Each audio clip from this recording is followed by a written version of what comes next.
I think we should talk about your iconic red wax Ah, uh, wines, which are going around the internet. The videos are blowing up. well, It's so the red wax. I'll start with the history of it. It was actually the 2002 vintage, which was our second vintage of Belle Glos, and I think I mentioned that we did a single bottling of Santa Maria Valley for the Yep. 2001 vintage. With 2002, it was Clark and Telephone, and then I also had Taylor Lane. Actually, was the other vineyard, and we were just releasing what was Mayomi at the time. So we had three wines, two of them at a higher price point, which were the Belle Glos wines, and then one at kind of entry level price point that was focusing by the glass.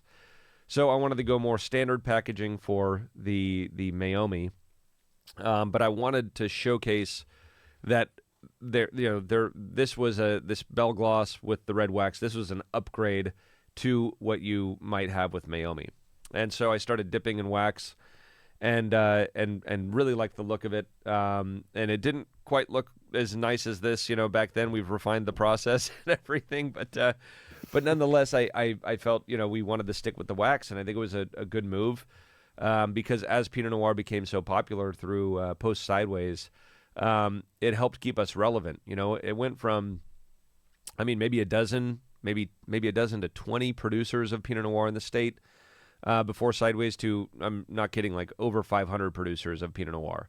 Oh wow. And so, how do you be relevant? And the wax was just an accident to help with being relevant.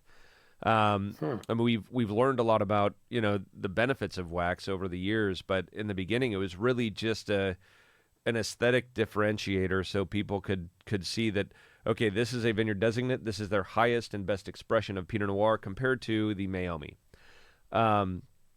Now, when people were tasting our wines, say at World of Pinot Noir, it was a great event down in the Central Coast. And it went from 20 producers to 500 producers, and it went from 100 consumers there tasting the wines to 3,000 consumers there tasting the wines. Maybe they tasted this and they were like, wow, I really like that. But Belle Glos was named after my grandmother, Lorna Belle Glos, and it's not an easy name to remember. So I like to think that, maybe a consumer tasted it at one of those events along with 300 other wines and went into a wine shop and said, man, I had this great bottle of Pinot Noir, great glass of Pinot Noir, and I can't remember what it is, but it had this really deep red wax dip. And the wine steward there should, probably think like, oh, okay, I know that wine. Let me bring you over to it. So I think it really helped us stay relevant during this plethora of Pinot Noirs.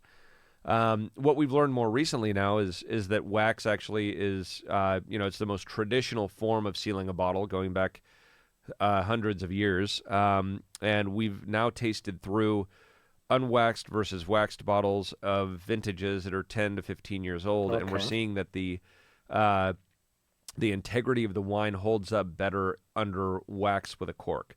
And so we started seeing that 4 or 5 years ago, and we've migrated all of our anything that has a cork will have wax on it. I mean, even our Sauvignon Blanc or our Fumé Blanc here. So if it's got a cork, it's got to have wax. That's just my ideology on it at this point. So the other thing that we learned was that people like to see us wax dipping. So which was funny to me. And I mean, maybe it's a different culture, not different culture, but different generational thing where I didn't grow up with like ASMR. The Yeah. the visually or audio appealing elements, and that's a thing. I mean, my kids have been into it, and so there's something I think aesthetically pleasing about seeing a bottle dipped in wax and it draining off, and the process of it, the handwork that goes into it, and so while we put a few of those videos online through Instagram and TikTok and whatever else, it really became kind of like a phenomenon where people really loved watching it. Yeah. And then it was the interaction. And this is where I think I want to see more producers get into this stuff, where it's how do you interact with people and bring this to a more personal level so that people know that there are people, there's a person behind that brand. There's a person and Yep. a philosophy that goes with this product. And I think oftentimes that gets lost in the kind of pedestrian shelves of wine. It's kind of like we don't put a think tank together and figure out what are the key words that people are reacting to and what packaging do they like and whatever else. It's kind of like everything is just a process for us, but it all comes down to just what is meaningful to this product. And once you're able to Yep. connect a customer to that, and then they see and connect with you personally on one of these social media platforms, you create a bond with that customer, and Yep. and that is, I think, the best marketing you could do, because if they're going to endorse a product, and they're going to be, a word of mouth marketer for you, a third party marketer, so to speak. You grab a bottle of this, you bring it to a party, bring it to a wine or just a dinner with your friends, and hopefully you spread that love and you spread that knowledge.